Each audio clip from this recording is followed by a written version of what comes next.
जब भी थार रेगिस्तान का नाम आता है तो क्या ख्याल आता है? शायद दूर दूर तक फैले रेत के टीले, सूखी जमीन और एक अजीब सा सन्नाटा, है ना? पर क्या ये पूरी सच्चाई है?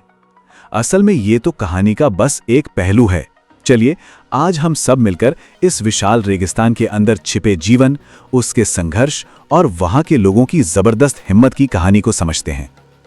ये देखिए, जैसलमेर शहर, इसे गोल्डन सिटी भी कहते हैं और सच में इसकी सुनहरी चमक दुनिया भर से लोगों को खींच लाती है। ज्यादातर लोगों के लिए रेगिस्तान का मतलब यही खूबसूरत रोमांटिक तस्वीर है, लेकिन ये समझना जरूरी है कि ये खूबसूरत शहर एक बहुत बड़ी और कई ज्यादा जटिल हकीकत का सिर्फ एक छोटा सा हिस्सा है। तो फिर सवाल ये उठता है कि इस टूरिस्ट वाली तस्वीर के पीछे की असली कहानी क्या है? वो लाखों लोग जो इस विशाल रेगिस्तान को अपना घर कहते हैं, उनकी जमीनी हकीकत कैसी है? सोचिए, उनकी रोज की जिंदगी कैसी चलती होगी, वो किन चुनौतियों से जूझते हैं और सबसे जरूरी, उनसे निपटते कैसे हैं? चलिए इसी की पड़ताल करते हैं। तो चलिए अब इस गोल्डन सिटी की चकाचौंध से थोड़ा आगे बढ़ते हैं। चलते हैं पश्चिमी राजस्थान के उन हिस्सों में जहां जिंदगी की असली कहानी सांस लेती है। यहां जरा इन नक्शों पर नजर डालिए। एक तरफ हमें दिखता है पश्चिमी राजस्थान का ये विशाल इलाका और दूसरी तरफ उसी इलाके की सबसे बड़ी, सबसे बुनियादी सच्चाई। ये दूसरा नक्शा साफ साफ दिखा रहा है कि यहां बारिश कितनी कितनी कम होती है और बस यहीं से सारे मुश्किलों की जड़ शुरू होती है, पानी की कमी। अब बात करते हैं यहाँ की मिट्टी की, जिसे रेतीली मिट्टी कहते हैं। इसमें एक बड़ी दिलचस्प बात है। देखिए, ये मिट्टी कैल्शियम से तो भरपूर है, मतलब इसमें फसल उगाने की क्षमता है, लेकिन इसमें नाइट्रोजन और दूसरे जरूरी पोषक तत्व नहीं होते।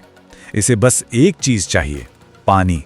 और विडंबना देखिए, वही एक चीज है जो यहाँ सबसे कीमती है, सबसे कम है। ये सिर्फ भूगोल या विज्ञान की बात नहीं है, ये लोगों की जिंदगी की हकीकत है। 60 साल के किसान हैं सौगाराम। उनके शब्द इस पूरी अनिश्चितता को कितनी सादगी से बयां कर देते हैं। उनकी पूरी जिंदगी, उनकी पूरी खेती बस बारिश के भरोसे चलने वाला एक जुआ है।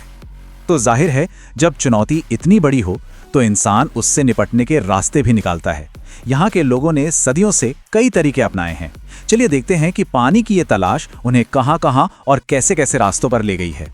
इस तलाश में ना हमें दो तरह के बड़े प्रयास दिखते हैं। एक तरफ है मॉडर्न इंजीनियरिंग, जैसे 1960 के दशक में शुरू हुई विशाल इंदिरा गांधी नहर परियोजना, या फिर 90 के दशक में सरकार की मदद से लगे ट्यूबवेल्स। और फिर दूसरी तरफ है सदियों पुराना पारंपरिक ज्ञान, जिसे खाडिन सिस्टम कहते हैं। मतलब ये आधुनिक विज्ञान और प्राचीन समझ का एक कमाल का मेल है। और इन कोशिशों का असर जमीन आसमान का फर्क पैदा करता है। सोचिए, एक तरफ है वो जिंदगी जो पूरी तरह बारिश पर निर्भर है, एक ऐसा जुआ जिसमें कब क्या होगा कोई नहीं जानता। और दूसरी तरफ है वो जिंदगी जहां नहर का पानी पहुंच गया, वहां सिंचाई का भरोसा है, कपास और गेहूं जैसी नकदी फसलें हैं और एक बेहतर जिंदगी की उम्मीद है। लेकिन कहानी में एक लेकिन भी है। ये नहर एक वरदान जरूर है, पर यह हर किसी तक नहीं पहुंच पाई है। ये सिर्फ उन्हीं खेतों की प्यास बुझाती है जो इसके रास्ते में पड़ते हैं।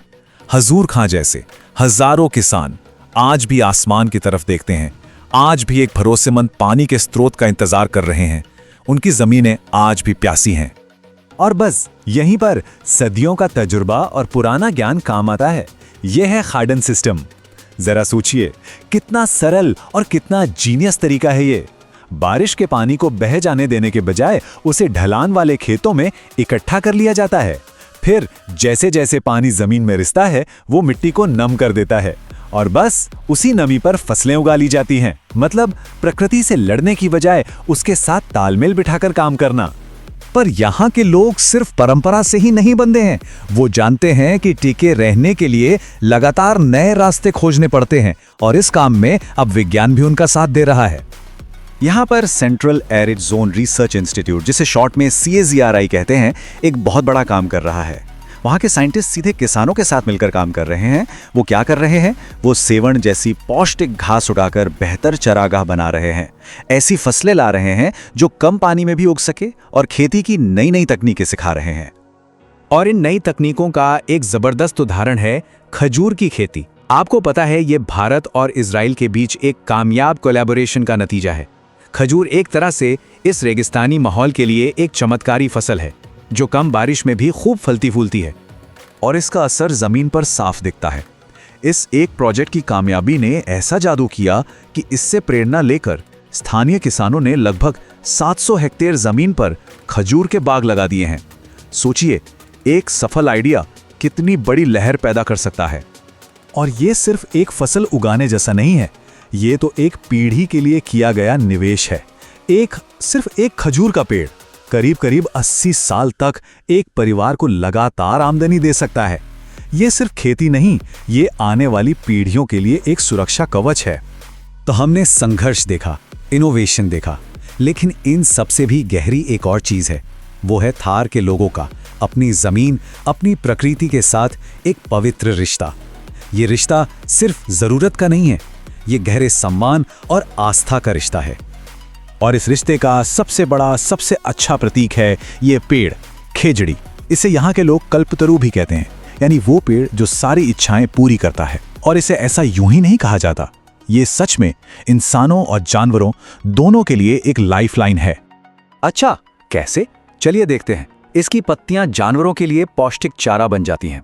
इसके फल, जिन्हें सांगरी कहते हैं, उनकी सब्जी बनती है। इसकी टहनियों से जलाने के लिए लकड़ी मिलती है। और सबसे कमाल की बात तो यह है कि ये पेड़ जहां उगता है वहां की मिट्टी को कुदरती तौर पर और उपजाऊ बना देता है ना कमाल? एक पेड़ और तोहफे अनेक। और ये सम्मान कितना गहरा है, इसका अंदाजा हमें 1730 की एक घटना से लगता है जो रोंगटे खड़े कर देती है। जब जोधपुर के राजा के आदमी इन खेजड़ी के पेड़ों को काटने आए तो बिश्नोई समाज के 363 लोगों ने पेड़ों से लिपट कर अपनी जान दे दी, लेकिन पेड़ों को कटने नहीं दिया। प्रकृति को बचाने के लिए इतना बड़ा बलिदान, शायद ही इसकी कोई और मिसाल दुनिया में हो। और पता है, ये जज्बा आज भी जिंदा है। खिचन गांव की मिसाल लीजिए। यहाँ के लोग, जिन्हें खुद के लिए 2 वक्त की रोटी जुटाना भी एक चुनौती है, वो पिछले 50 सालों से हजारों मील का सफर तय करके आने वाले डेमोसाइल क्रेन पक्षियों की मेहमान नवाजी कर रहे हैं। हर दिन ये लोग इन मेहमान परिंदों को 100 किलो से भी ज्यादा दाना खिलाते हैं। ये सचमुच अद्भुत है। तो आखिर में एक बड़ा सवाल हमारे सामने आके खड़ा होता है। थार के लोगों ने सदियों से मुश्किलों के हिसाब से खुद को ढाला है। उनकी ये हिम्मत, उनका ये सदियों पुराना ज्ञान और प्रकृति के लिए उनका ये गहरा सम्मान आज की तारीख में, जब पूरी दुनिया क्लाइमेट चेंज की चुनौती से जूझ रही है, तो हमें क्या सिखा सकता है? सोचने वाली बात है ना? शायद इन बड़े सवालों का जवाब इसी रेगिस्तान की रेत में कहीं छिपा है।